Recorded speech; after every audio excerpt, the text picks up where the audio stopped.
Hey, this is C&D channel. I'm Chris. This is MMA for you. I'm going to be doing my predictions for UFC Fight Night 31, UFC Fight for the Troops 3, which happens on November 6th. Overall, there are probably more fights that I'm looking forward to here than ones I'm not. I want to see the Lorenz Larkin in action, the two women's fights. Bermudez versus Siler could be good. Francisco Rivera versus Roop could be good. James Krause is back. Khabilov versus Masvidal looks pretty good. I'm kind of worried that Kennedy, Natal, Marks versus Romero, and Chiesa versus Smith, though, maybe grinders. But otherwise, overall, I think it's like a B- card on paper so far. But yeah, let's get right to it. Tim Kennedy fights Rafael Natal. Natal has a 17-4 record with 1 draw, 3 wins by KO or TKO, 8 wins by sub. He also has 3 losses by KO or TKO. He's 30 years old on a 3-fight win streak. Trains at Gracie Fusion. He's a Brazilian Jiu-Jitsu black belt with strong scrambles. Stand-up's average. He does hit pretty hard, though. His cardio's not that great. Tim Kennedy, 16-4 record, 5 wins by KO or TKO, 8 wins by sub, 34 years old, 2-fight win streak.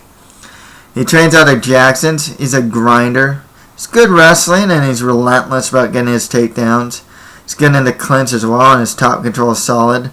Scrambling isn't bad either. And he does have good cardio, as he did go 5 rounds with both Jacare and Luke Rockhold in Strikeforce. His Brazilian Jiu-Jitsu solid. His striking, average, not bad by any means, but not great. But yeah, I'm going to go with Tim Kennedy to win this one. I think that what's going to happen is that he will outlast Natal. That's the thing. The fact of the matter is, I think Natal might have the better stand-up. I think he hits harder. And I think he might be the better Brazilian Jiu-Jitsu practitioner.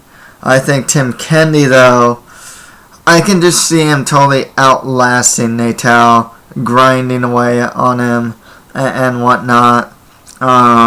Just not letting him be able to breathe, really.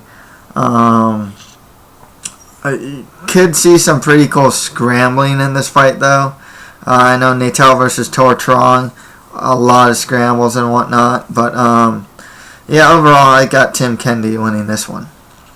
Okay, next fight after that, Liz Gorilla Carmouche fights Alexis Alligator Davis. I'm pretty high on Alexis Davis, to be honest. She has a 14-5 record with 2 wins by KO or TKO, 7 wins by sub. She also has 2 losses by KO or TKO. She's 29 years old, 3-fight win streak, training out of Cesar Gracie. She is a Brazilian Jiu-Jitsu black belt, strong off her back. She will use the high guard, throw up triangles and arm bars from her back. She also has really good back control. That's where she honestly excels at. Choked out Shayna Baszler. Did a really cool back take on Rosie Sexton, actually. She went for a leg lock and transitioned to take the back. Striking's average. It's not, for women's MMA, it's not terrible. It's not great either. She did have pretty much what was a striking war with Sarah Kaufman in their second fight. Liz Carmouche, 9-3 record, 6 wins by KO or TKO, 2 wins by sub. She also has 2 losses by sub. That was to Marlis Kunin. That was a triangle choke. And to Ronda Rousey by armbar. She's also 29 years old. Trains at the horribly named Team Hurricane Awesome. She is a good wrestler with good ground and pound and good top control, and just really strong in general. So it's hard for me to call because I'm going to go with Alexis Davis to win this one. I think that she is the better Brazilian Jiu-Jitsu practitioner. should be able to hold her on the feet. I think the thing that makes it worse is I can see Carmouche potentially using her wrestling and to keep Davis on her back and avoiding submissions and sweeps from that Davis would launch from the bottom. So, you know, I can definitely see Carmouche out wrestling Davis. But overall, I think Alexis Davis should be able to win this one. She does have the superior Brazilian Jiu-Jitsu. Carmouche has been submitted before. Davis is good in the scramble as well. So, yeah, I'll go with Alexis Davis to win this one. Next fight after that, Ronny Marks fights Yoel Romero. I always say this about Yoel Romero, man. If this guy was, like 5 years younger, this guy would be an easy prospect that could bust into the top 10. The thing is, right now, he's 36 years old, has a 5-1 record, 5 wins by KO or TKO, and he has 1 loss by KO from Feijão. Training out of ATT. He's a finisher, never went to decision. And Romero has Olympic level wrestling, heavy hands, good boxing, and he's big for 185. Ronny Marks, 14-1 record, 5 wins by KO or TKO, 4 wins by sub. He's 25 years old, on a 7-fight win streak, training out of Nova União Kimura. He's a grinder, good wrestling, good top control, and big for 185. He kind of like will grab a clinch or something and kind of forces the takedown. And he kind of lay in praise. That's the only problem. Even in his first fight at 205 against, the guy from Czechoslovakia. Forgot his name. Kind of just took him down and laid on him. You know, you can see a lot of Ronny Marks' fights. He just kind of, you know, imposes his will, but he doesn't like look for the finish. That's one of his biggest problems. Stylistically, I think Yoel Romero should win this one, and that's why I'm picking him to win. He has really good. He's big for the weight class. He has really strong wrestling. I think he'll be able to defend the takedowns, and Romero's a good boxer as well. It's really tough. The age thing is always in the back of my mind. I don't know if he's going to gas. I don't know if Romero's just going to look old all of a sudden. And, you know, if he's getting tired, maybe Marks will be able to get takedowns on him eventually.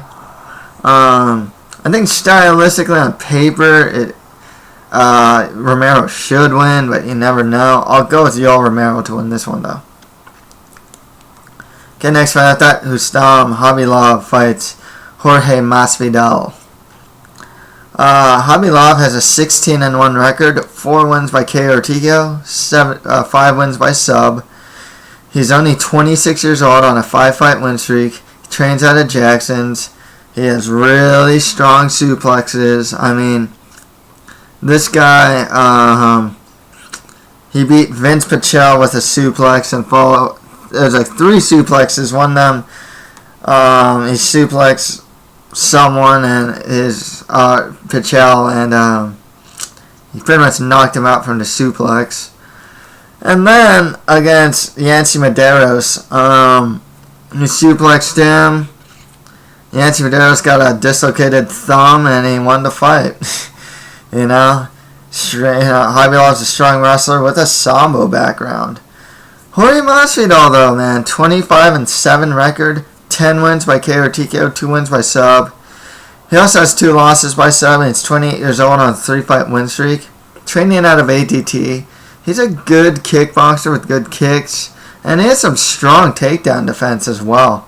His overall grappling is underrated. He did get that submission win over Michael Chiesa as a Darce choke. So, yeah.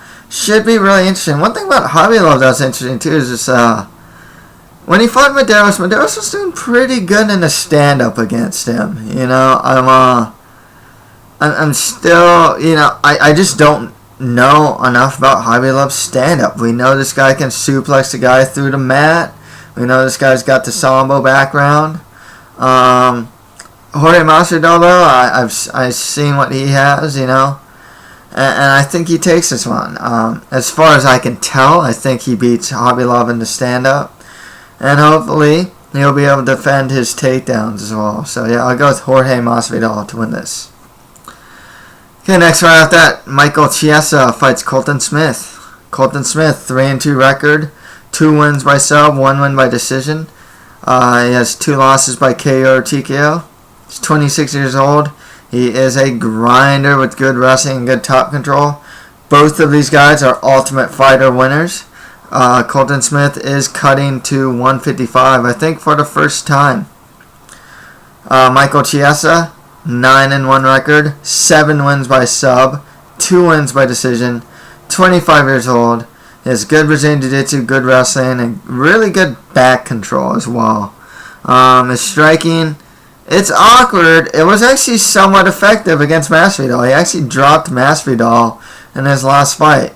But, he throws punches and kicks very awkwardly. You can tell it's still a work in progress. Despite all that, I think Michael Chiesa takes this one. I think he just has the better Brazilian Jiu-Jitsu game. Strong wrestler in his own right.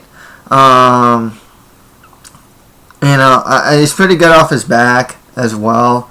So yeah, I'll go with Michael Chiesa to win this one. Okay, on to the prelims, which are on Fox Sports 1. We have Bobby King Green versus the James Krause. James Krause is a guy that's been really impressing me as of late. He came into UFC and beat Sam Stout. Before that, he was doing really well like Titan, FC, RFA, and whatnot. He's a 20-4 record, 5 wins by KO or TKO, 13 wins by sub. He also has 2 losses by sub, 27 years old, on an 8-fight win streak. The guy's 155, but he's also 6, his height is 6'2". He trains out of K2L Grindhouse. I know he also trained with like Anthony Pettis and Rufus Sports as well. This guy uses his reach really well. It's good head kicks. His Brazilian Jiu-Jitsu solid. It's really strong chokes. He has a really deadly guillotine especially. Bobby Green though, 20-5 record. 7 wins by KO or TKO, 9 wins by sub. He also has 2 losses by submission. 27 years old, 5-fight win streak. He's good all-around fighter. His wrestling solid. He saw it against Volkman, and same with his Brazilian Jiu-Jitsu. His striking, it's good striking as well. Both these guys, 27-year-old prospects. I gotta go James Krause though. I think he can use his height and reach to keep Green at bay. He's also very good on the ground. I think also as far as forward momentum goes, they're both prospects, but with all the experience, it's really hard to actually call them prospects per se. But they're still, only 27. But man, they already have more than 20 fights. I just think that James Krause has much more upward mobility at this point. Bobby Green, I don't know. I can't ever see him cracking the upper levels of the UFC. I'm actually really surprised he beat Volkman.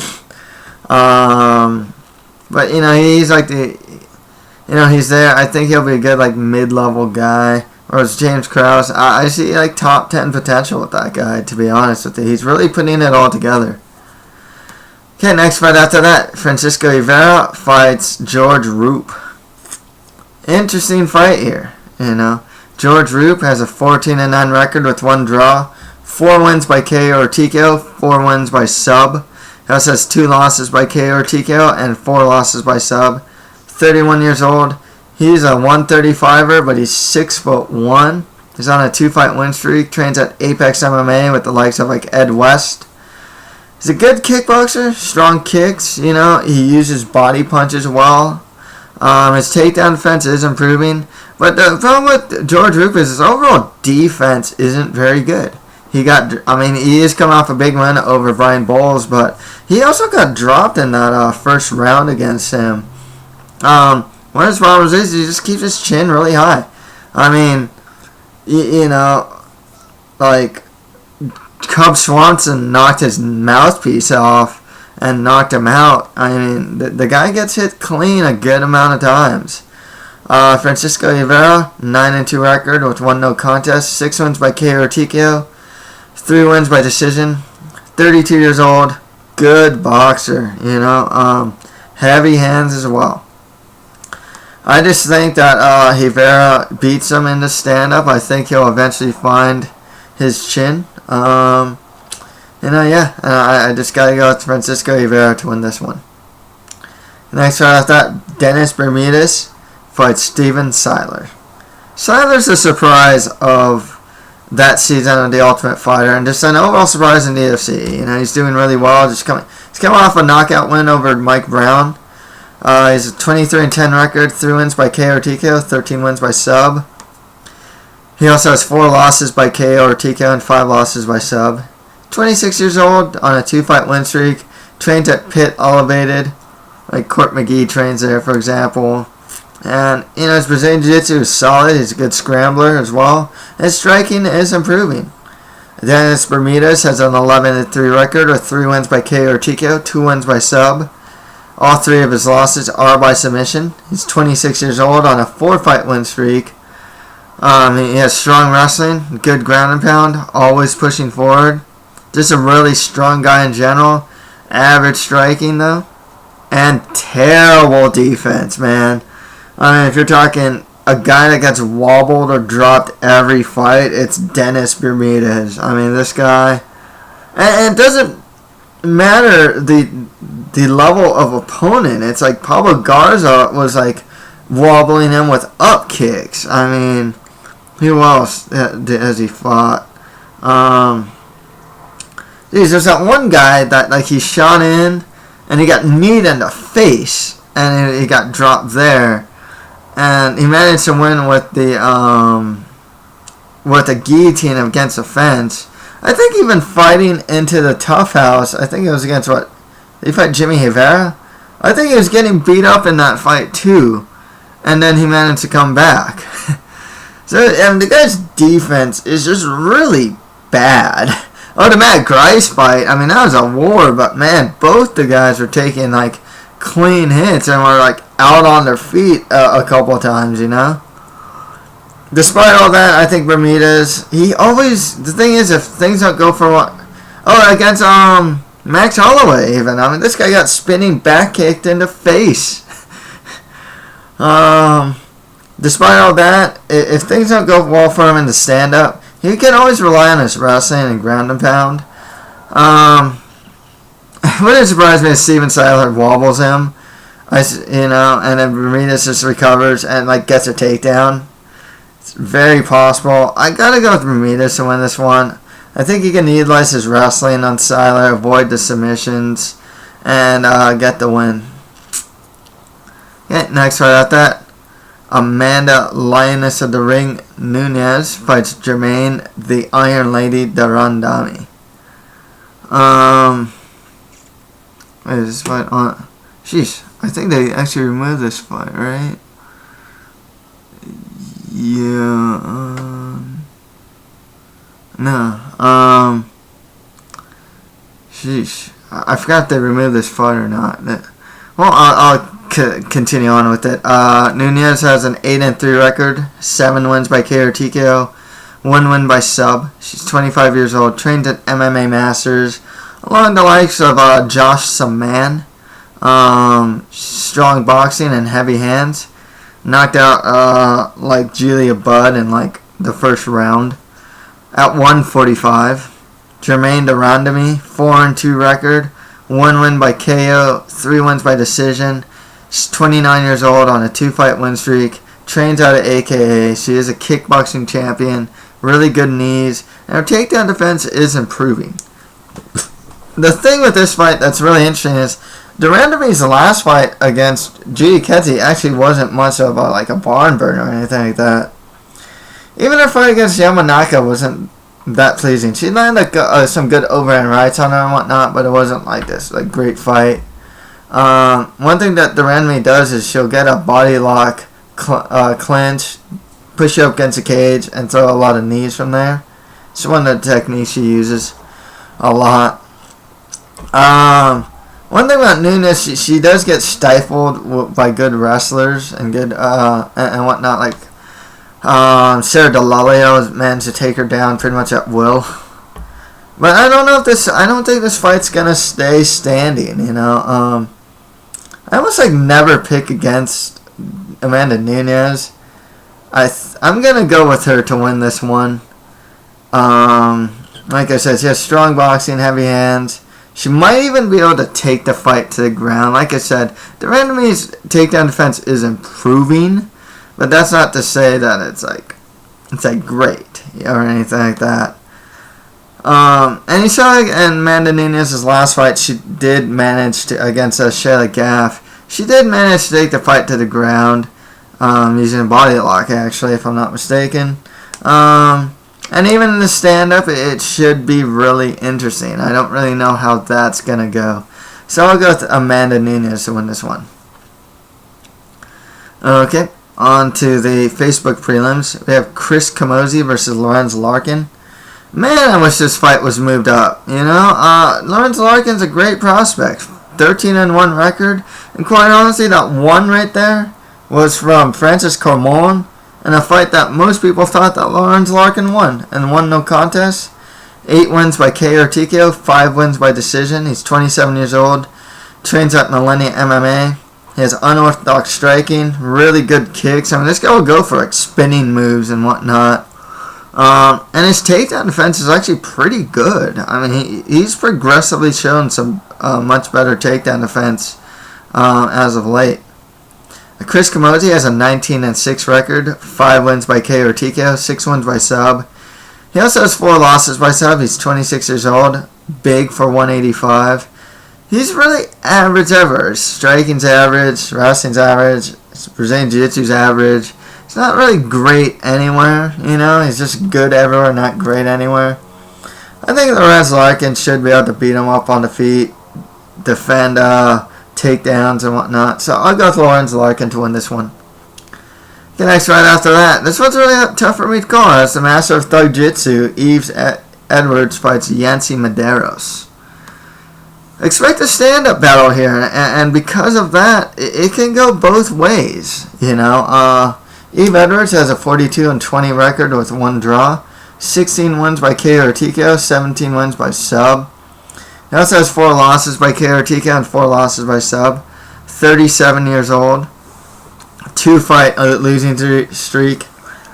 Training out of ATT. A strong kickboxing. Good counter striking. Remember his fight against Jeremy Stevens where he like slipped a punch and just threw a counter left that like knocked out Jeremy Stevens. The guy's a veteran. I mean, the guy has over 60 fights. He has some underrated grappling and Brazilian Jiu-Jitsu. That part of his game is actually really strong. Yancy Medeiros, 9-1 record, 6 wins by KO or TKO, 1 win by sub, 26 years old. He's a good kickboxer, actually, training out of Hawaii, if I'm not mistaken. I'm having a really hard time calling this one because it really is youth versus experience, but they're both strikers. I think my thing is here, and you saw this against like Valley Flag, kind of even against Cruikshank, is that Yves Edwards is just getting older. You know, his cardio isn't as great as it used to be. It's not that bad per se. He's on a 2-fight losing streak. I don't know how that's gonna affect him. Medeiros is just younger, possibly a hungrier guy.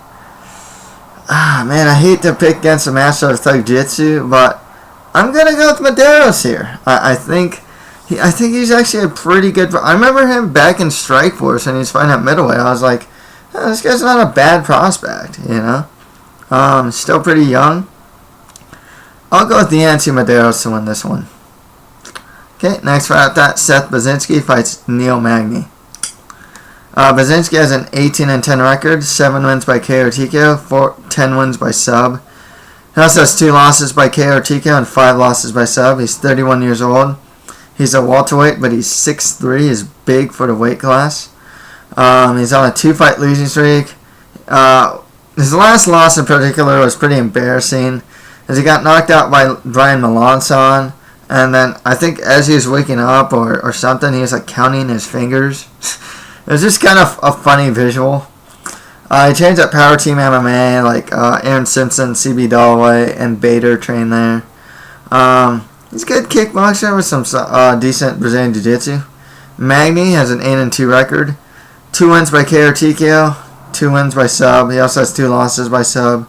26 years old. I'm going to go with Seth Baczynski to win this one. And finally, Derek Brunson fights Brian Houston. Brian Houston has a 4-0 undefeated record. 3 wins by KO or TKO, 1 win by decision. He's got good boxing, has some KO power, but it's his first fight in the UFC. Derek Brunson has a 10-2 record. 4 wins by KO or TKO, 3 wins by sub. 29 years old, training out of Jackson's. He's got a good wrestler with good top control. I'm going to go with Derek Brunson to win this one. I think he'll be able to take down Houston and pretty much grind on top of him. So, yeah, that's it for my predictions for UFC Fight Night 31. If you have any comments, just leave them below. That's it for MMA for you. Thank you guys very much.